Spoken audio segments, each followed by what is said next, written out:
Well, thanks for joining us in the studio today. I'm Chris. I'm going to let this lovely person introduce themselves. Hi, I'm Sam. I am a studio tech. I've started instructing here at the Clay CoOp. I'm also the organizer of all things here. I am so happy to have Sam. Sam really does keep me on track and hold me accountable to lots of things. But Sam, thank you so much for joining us on the channel. Course.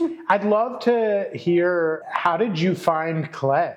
I have a story similar to most people where when they were young at some point, they were handed Play-Doh or clay. And I really enjoyed it at the time. Really liked working with clay and playing in the dirt as a kid. And in high school, I had an awesome opportunity to take ceramics classes for all 4 years. And I had a great teacher back then as well. I had a great opportunity as well to build a totem that's about 6 feet tall, along with a bunch of other students from the area. It helped me kind of like dive into clay, and I minored in art, and I got really into taking a few ceramics classes, but I also was majoring in wildlife conservation and ecology at the time. There's definitely a wildlife background there as well. And when I moved back to this area, I had some incredible friends who kind of pushed me to find a studio, and luckily I found Chris.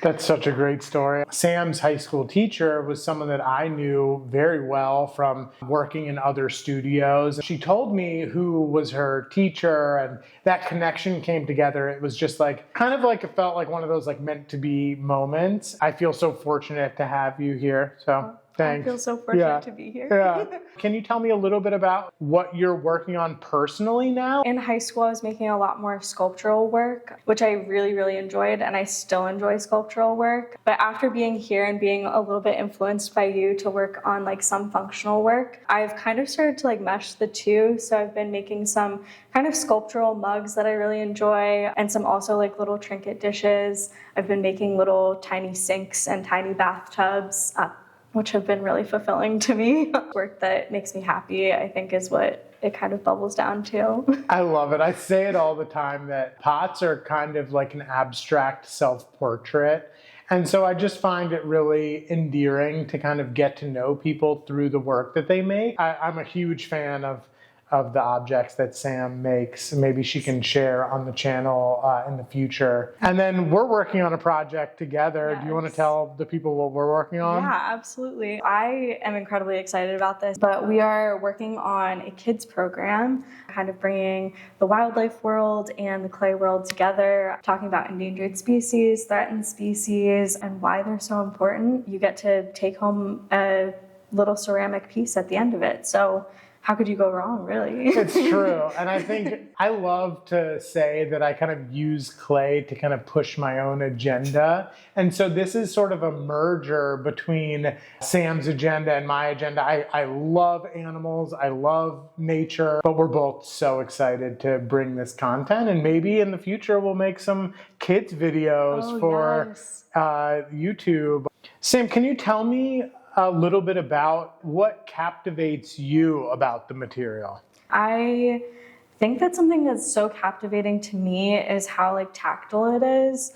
I've like done some like painting and like some like sketching, but I feel like it never really like drew me in because it is like a 3D medium. It describes a 3D world in, to me, a better way than painting does. And I feel like it helps me express that in a way that I couldn't do within another medium. That's a really valid point. Whenever I was painting, or I was always like building depth, like physical depth, because like I needed that. And you know, maybe that's because we live in this three-dimensional world. Definitely, yeah. We're within this space, the Clay CoOp. Can you talk about the studio and your experience here? So I think what I love about this space so much is you bring a lot to this space, like just in general. I think also there's such a wide range of folks here, from skill level to background to perspective. I think that's so important to bring like these different energies together to either be able to learn from someone else or to teach someone else. This like kind of mesh of all worlds come together. I think it's so important to have a space where you feel comfortable and can be vulnerable, because I think creativity ultimately is like sort of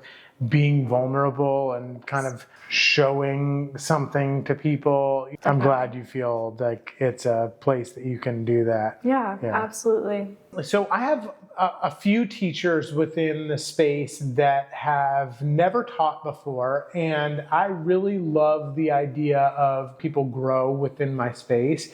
Sam is constantly growing and just absolutely doing a phenomenal job at it. But I'd love to ask you, Sam, like, what is it like to transition from just working in this space as a studio tech to teaching? It's honestly a little weird to go from like creating your own work focused on like this one kind of little world to then like opening up a little bit. I think something that I've had like a little bit of a hard time with is like articulating and trying to get like that feeling across. This is what I'm feeling when, say, I'm pulling up a wall. How do I articulate how that will land for somebody else? It's also been so awesome to explain something and then have it land better for myself. You're kind of having to figure out how to articulate and describe those things. We have another teacher here, Miranda. She's awesome. I'll be in the other room and I'll sort of hear the way she's articulating something and I'll be like, oh,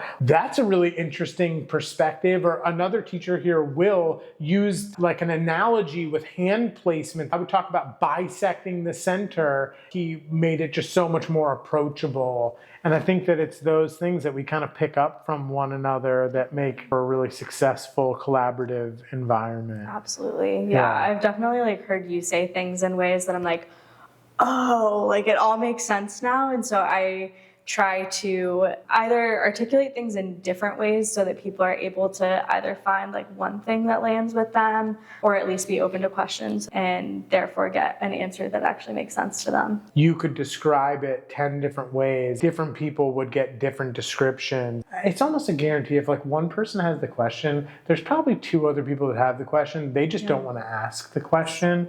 It's also very hard to fail as an adult. So I think like being able to allow people to have that experience and feel safe in that experience is really important. The only way to overcome failure is to keep going through it. To fail, yeah. You are learning something brand new. It can really illustrate to you like how the learning process works. Yeah. If you had, a couple words of wisdom for people who are like coming to Clay, or maybe they're a little frustrated by Clay, which we've all been there, what would you say to them? Allowing yourself to be a beginner and just taking that big step back of like, okay, I've never done this before.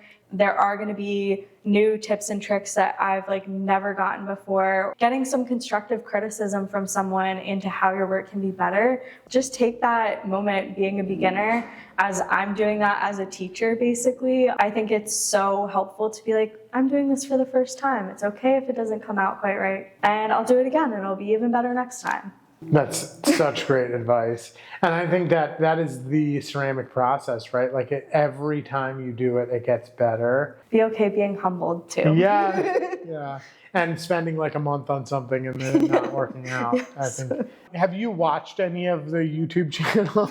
I'm really putting you on the spot now. I absolutely have. Do you have any ideas for things that we should be doing on here? Obviously, like we were talking about earlier, I would love to see some like projects for kids on here. I feel like that would kind of have like everything kind of come full circle a little bit. But I also would love to see some sculptural work from you because I feel like that would push you in a different direction, and I feel like some people on the channel would probably like to see that as well. All right, let's do it. You heard it from Sam. We're going sculptural. We're going to leave some utility behind and make some interesting things. If you ever want to in the future, Sam, maybe we can do our kids content together on here. I think that would be such a fun thing. Yeah. Let us know if you want to see kids content or any sculptural work. Well, thank you so much for coming. I really appreciate it. Yeah, no problem.